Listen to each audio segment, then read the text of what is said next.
Okay, we've got David and Neil from the London Football Association. Right, guys, we've been seeing the walking football in action. Just tell us, David, what's the thinking behind this, and how are you rolling it out across London? Well, the thinking behind it is it's something for the older age groups, so predominantly 50 plus, although that can drop down to sort of 40 plus. And ever since the Barclays advert sort of last year, it's kind of raised awareness of walking football, and it's given us an opportunity to sort of include football for the older age group. I mean, Neil, we've seen it here at Millwall, but how many examples are there of this across the capital to the nearest two? Well, we've got a number of sessions, I think between 15 and 20 across London, but it's spread like nationwide, and it's a real trend. Participation is going up, and it's getting the older age groups more active, so it's a brilliant thing. I'm guessing that there were quite a few men who used to play football into their 30s maybe, who then packed up and never thought that they would probably ever kick a ball again. Are you finding that you're engaging that sort of person, along with, and we saw them, quite a few women who've probably never played football in their lives before? Yeah, definitely. It's a real mix, the participants. We've obviously got your sort of semi-pros or your previous professionals coming along to keep active, taking it quite seriously. There's a lot of examples of teams cropping up across London and other places, but also, you've got, like you said, a big demographic of women coming along to try and keep fit, because it is a level playing field, really.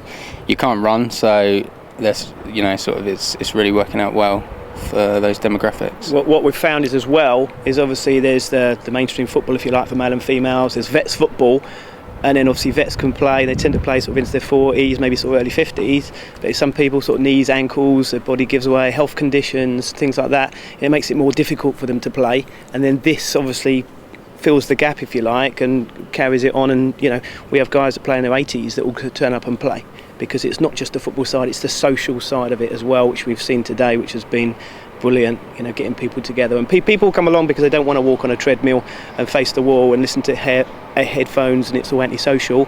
They want that social, a bit of team bonding, a cup of tea afterwards, chat about stuff. It's all about that as well. Well, Dave Cusack, great to see you back here at the Den, a regular visitor that you are, but we haven't seen you in action for a little bit of a while. I mean, the players who played alongside you back in the 70s probably say you never moved much faster than that in your heyday, but obviously you've embraced this walking football and you've been a little bit of an ambassador for it. I've really enjoyed it, Dino, to be quite honest, and I was always taught by a good man, George, as you well know, that if you can walk, if you don't have to walk, run. So it was good for me. Clearly it's, we've been hearing from people about the health benefits from it, but you can also see that people are having a lot of fun, and professional football is very serious. You're still involved peripherally in that side of the game, but basically most of us got into football because we just wanted to have fun. And that's what you've seen today, and the last week when I came was that there's people there, lots of people from all ages, all walks of life, and they've all got a smile. Every one of them has had a smile on their face today, and it's been a pleasure to be here. People have been asking you about the greatest players you played against, and you mentioned the name of a certain Pele. You probably didn't get very near him back in the day. Would you like to play him at walking football? Do you think you might have a bit more chance of getting near him now? There was one or two that was a little bit like Pele today, you included. It was great, like I said, Dean, and the fact that you've got to control yourself mentally as well, because you can't all of a sudden you want to take that little lunge and go for the ball, and you can't. You've got to walk and get there. So it's about reading the game and seeing what's happening. And you and I are of a certain age now, and the danger is that we get into sedentary ways. We spend more time in the armchair.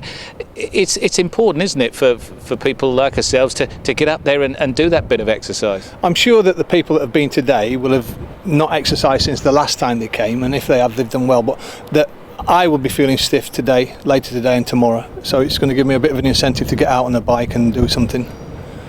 Okay, Matt and Dean, we've got with us now. Now, firstly, I want to speak to you, Matt, because we've seen this tremendous project that Millwall For All are running here at Millwall, but it doesn't come cheap. In fact, you'd be surprised how much it costs to put on a lot of the things that we do here, and your organisation are one of the key funders. That's right. I mean, United St Saviour's charity is a local charity that funds community groups in North Southwark and Bermondsey. So what we're really trying to do with our grants is to inspire and improve the lives of local residents in North Southwark and Bermondsey and put them into kind of inclusive activities like walking football, like the futsal, and like the double club literacy and numeracy programme to really kind of improve local people's lives. And so that's why we've decided to put the funding into Millwall For All Trust for this financial year. Like most charities, you'll probably be inundated with requests for money for one thing or another. So how and why do you choose something like the work that Millwall For All are doing? Our criteria really is that we're looking for inspirational and creative projects in North Southwark and Bermondsey. So it's really kind of working with groups that are operating in the area, that are on the ground, that know the local residents and that have fantastic and innovative ideas for improving people's lives. And Dave, from your point of view, I mean, it's whenever you start something like this, you sort of worry, will people want to take this up? But it seems that on the evidence of what we've seen today, that I know we've had 1 or 2 sessions here already, that it really is being embraced by increasing numbers of people locally. Yeah, walking football's got a big following at the moment. Like the Barclays advert shown, there's a lot of people interested in it.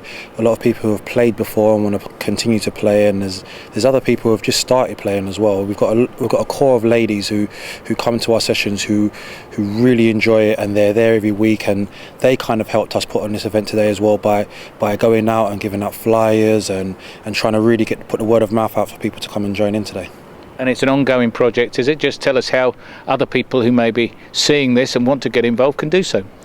Basically, what you can do is you can email me. My email address is deanpalmer@Millwall PLC, or just come down on a Friday. We start at 11:30, so 11:30 to 12:30, and then we go into the bar area and have a cup of tea, biscuits, have a little drink, and just socialise, because socialising is a big part of it as well.